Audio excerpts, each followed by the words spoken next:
Hi, this is Richard. Welcome to another episode of Self-Trained Cook. Today we're going to be making smoked meatloaf. And this is somebody else's recipe, but I like to add some things and change some things. I don't like some of the spices that they use. So this is what I'm going to be doing. This is actually based on the recipe from Cosmos Q on YouTube. It's a fantastic recipe. It's super easy to do. And what I'm doing is I'm doubling the recipe so I can freeze some of it and vacuum seal it for later. So the amounts that I'm going to be showing you are double what you get in the normal recipe. But it's an excellent, very easy one to do. So let me just go over some of the ingredients that we're going to have in here. First, I use 80-20 ground beef. This is, you normally call for 2 pounds of it. This is 4 pounds. You're going to be taking bacon, and what I like to do is I like to chop it up first, and I'm going to be cooking this down to make crumbles, and I'm going to save the bacon grease because we're going to be using that to saute the onions too. So we're going to be doing bacon grease, and you get 2 pounds of ground sausage. Now in their recipe they're calling for the hot sausage. I like to add my own spice, my own heat.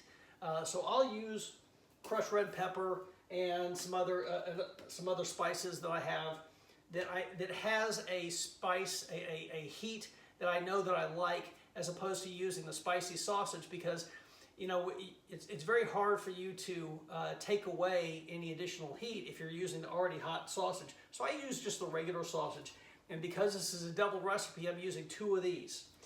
And so the first thing I'm going to do is take care of doing the bacon, and then once I have the grease, I'm going to take all the bacon crumbles out of there. I'm going to put it in my big giant bowl, and I'm going to keep the bacon grease in the pan, and I'm going to take my what would normally be 1 large yellow onion. This is now 2 chopped, and I'm going to be sauteing this in the bacon grease, and I'll show you all that in a bit. Once that's done, I'm going to show you how we put it all together and all the spices and the wet ingredients too. You ready for it? Let's go. All right, so now that the bacon's done, we're going to take this and just scoop the bacon out and keep the grease in. And we're going to be using this for our onions.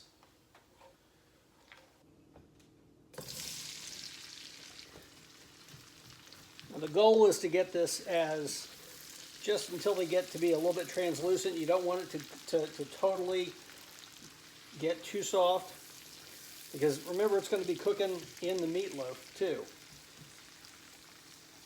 So you want it to just kind of get to where it's a little bit translucent, soaking up that bacon grease. So mix it around, get it to where it's looking, it's just starting to get cooked. All right, now we're just going to dump the whole thing in, and we're going to let it cool down some. Now, one important thing to point out is, I'm going to spread it all out. I'm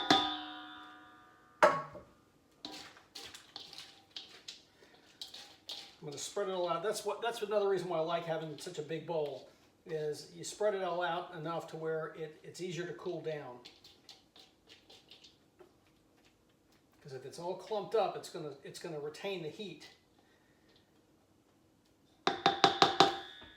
Also, having this metal bowl on a stone countertop, that also helps to keep it nice and cool too.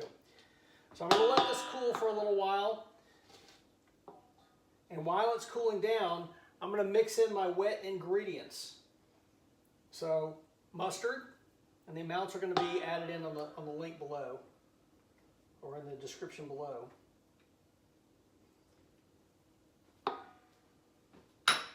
Worcestershire sauce.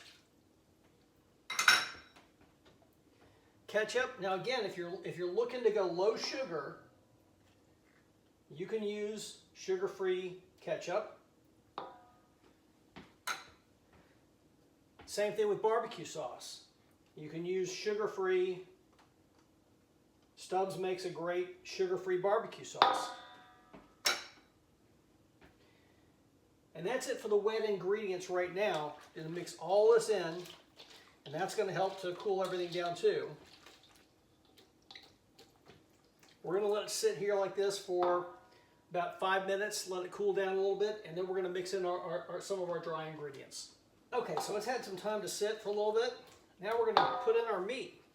We're gonna put in in this case, it's 4 pounds of 80/20 ground beef. If you're gonna be doing it for, smaller amount, what the actual recipe calls for, then you're gonna be doing 2 pounds. And you're gonna be doing your pound of ground beef. I've got 2.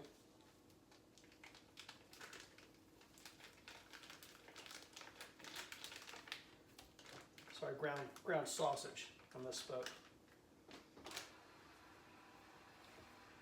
Ground, just regular old breakfast sausage.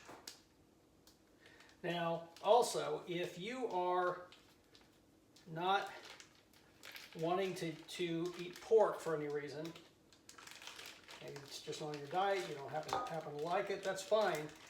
You can have beef sausages, you can have turkey sausage, you can have turkey bacon and substitute the bacon, the pork bacon for the turkey bacon.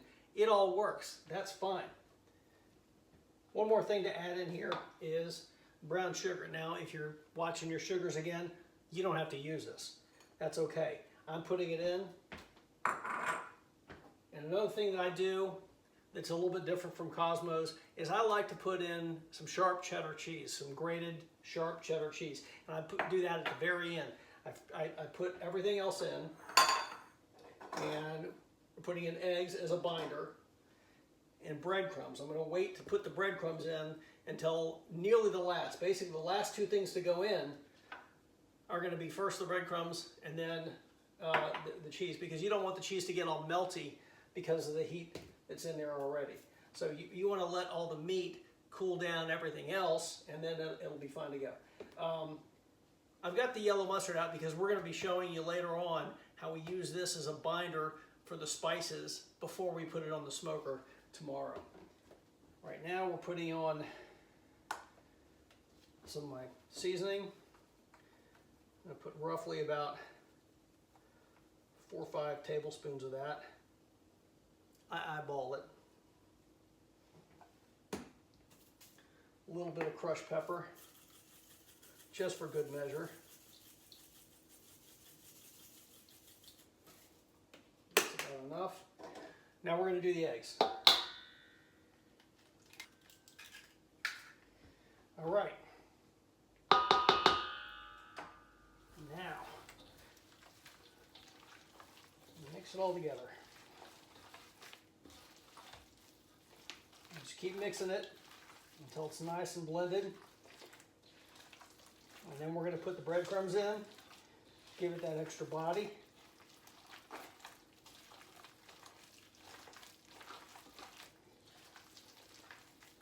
This is the reason why I use my gloves.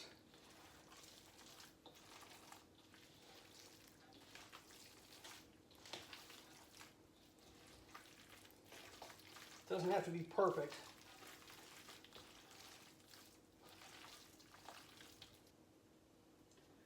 Now the breadcrumbs.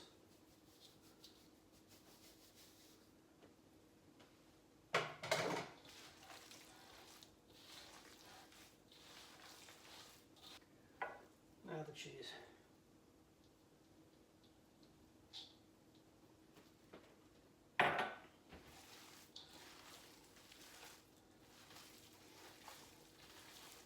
Okay, so now that I've mixed this in, what I'm going to do is I'm going to split this into 2 pans. Now, what I've done with the pans, and this is a tip that I got, a pro tip that I got from Cosmo, from his recipe, fantastic idea. When you're putting this in your pans, now normally what he uses is a loaf pan, just a regular size loaf pan. Because I'm doubling the recipe, and it makes 2 loaf pans, because I doubled the recipe, I'm using the larger pan, serving tray, chafing dish size pan. And so what I'm going to do is I'm going to do 2 of these. But what he said to do, which makes a lot of sense, is to line it with saran wrap. And the reason why you do that is because when you put this in the freezer to make it super hard to keep it shaped. That's how it keeps its shape when it's in the smoker. If you put it just directly in the smoker, if you formed it up inside of here, then you put it on a rack in the smoker without freezing it first, it's going to fall to pieces. It's going to fall through the grates and into your smoker. So you want to freeze it first. So it's going to be a solid block of meat. And you'll see what we're talking about when we put it in the smoker. So for now, what we're going to do is we're going to put it in the loaf pan and wrap it up with the saran, and then we're going to freeze it. Okay, so now we put it in here, and it is totally covered with the saran, with the plastic wrap. And so what this is going to do is when I put it in the freezer and I take it out, I can easily pull it out of here and put it straight on my smoking rack. So it makes it very, very easy. You don't have to try to pry it out of the foil pan. It makes it super easy. Just make sure you leave yourself enough of a wrap that it overlaps, and you can do it.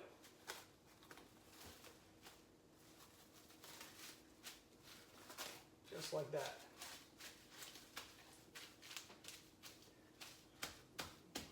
So now it's good to go. And so what's going to happen, try to flatten it out, because this is actually going to be the bottom side of what goes on the rack, because you're going to flip it over onto the smoking rack out of here, and we're going to cover it with some yellow mustard, and I'm going to cover it with more of my spice mixture. And if you want to know what's in here, this is also a departure from what Cosmo does. He has his Dirty Bird spice mixture. What I use is it's a self-made thing. It's a combination of a little bit of cayenne pepper, some oregano, but it's also got paprika, it's got onion powder, it's got garlic powder, and some white powder. I'm trying to remember what else is in here. A little bit of black powder, but not much. So it's very fine, and it gives a fantastic flavor. And so that's what I do, as opposed to any store-bought spice mixtures. And I finish it off with a little bit of crushed red pepper and put it on the smoker. And it's a fantastic flavor profile.